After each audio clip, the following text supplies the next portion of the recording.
Hello, this is Pixie doing a video. Thoughts of the day. Well, there's a couple of interesting things I'll talk about.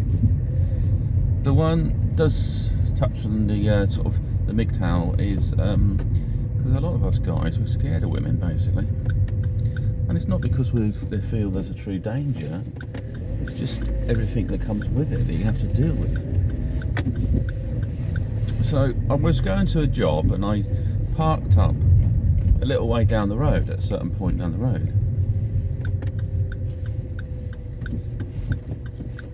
That's cargo. And I saw someone, I didn't clock her at first, but I saw someone basically, and she to be honest, she looked like somebody, an ex-colleague from a different department. And I worked at this place in the past, and they were a bit cliquey, and they were a bit bitchy as well. You know, all this kind of mixture. It's a very female-dominated environment.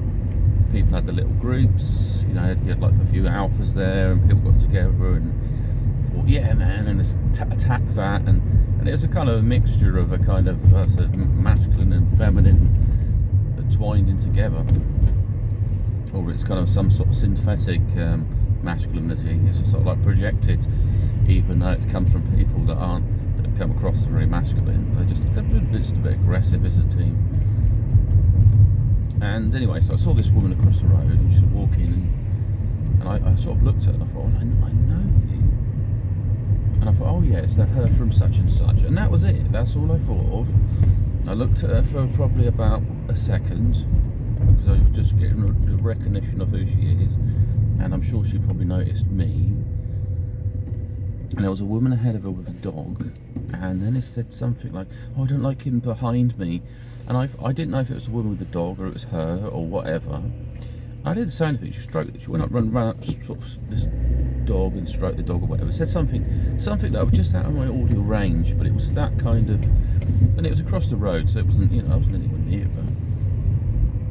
So I went to my boot, and then I noticed that somebody walked by, and they had stopped, maybe a car length away from my boot, turned sideways, and had the dog, because the dog was sniffing there.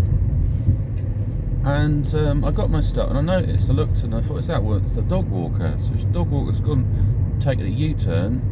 She's hanging around behind she's not too far from the vehicle, and I assume, and she's just sort of lingering, and she's also in a position where she's guarding her back. She's sort of face on to me, and acting like I've done something wrong and I haven't done anything. I've heard this sort of behaviour before. Oh, it's a man, that kind of really bizarre thinking.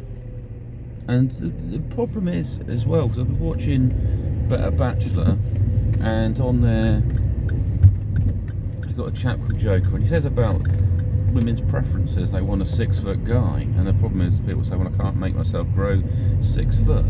But then it works in the complete reverse. If they don't fancy you, they will actually see you as a much greater threat because you're larger.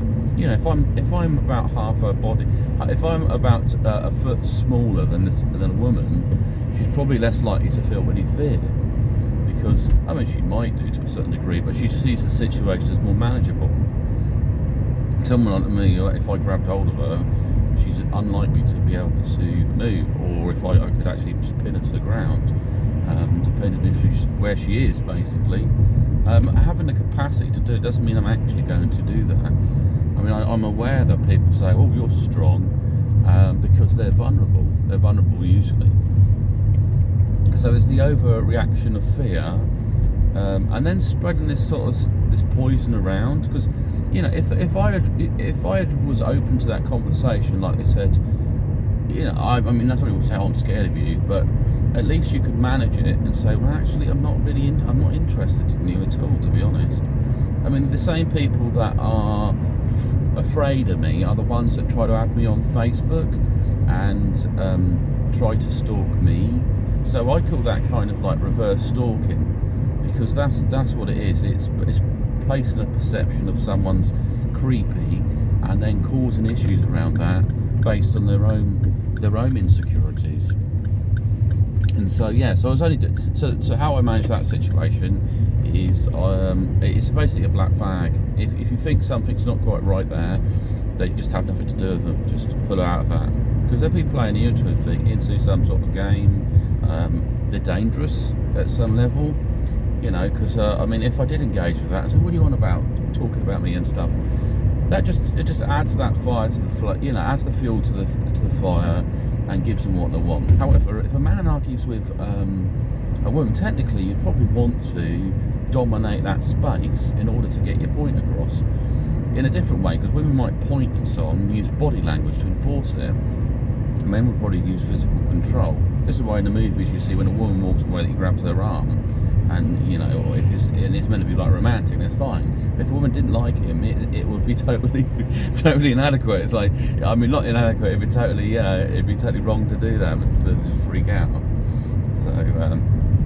So yeah, so black flag people like that. If they're toxic, if they operate in groups, and they also trying to feed and find out information about you. You know, because I've had people that pretend they're interested in knowing me, say, here's my number, drop me a text, they didn't say anything, and you see them again, and say, how are you doing? Yeah, he said, oh, you drop me a text sometime. I said, I did. Oh, did you? Oh, right. And then check it. Oh yeah, you did, yeah. But it's just so they could collect your number. That's what they were doing. So on a more interesting subject is Charles Bonnet Syndrome.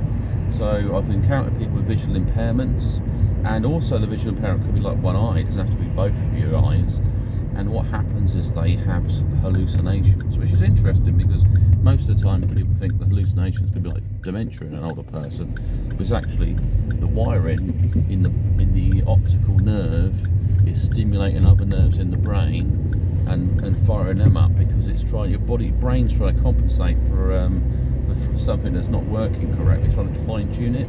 And I wonder if there's kind of a third eye thing, because people actually have hallucinations of things like strangers they've never seen. Like this chap who's seen a businesswoman, he said that there was a man trying to give him an envelope. When he went to grab it, it wasn't there, but I think the man was still there for a bit.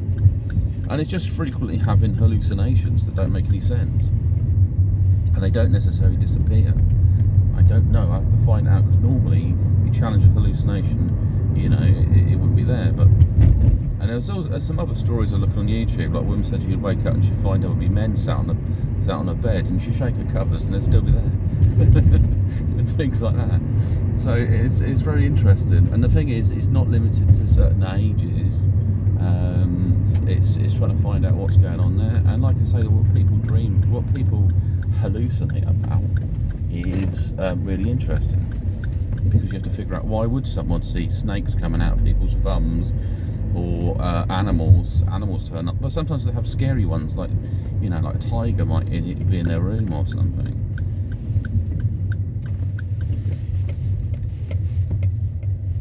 But I think it is structured around the person's personality. They won't hallucinate about anything.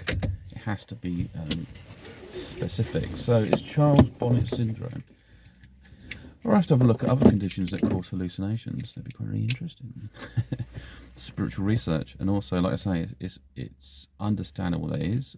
So, like I say, my theory is possibly it stimulates other regions of the brain, because stress causes adaptation, and so you're adapting and compensating.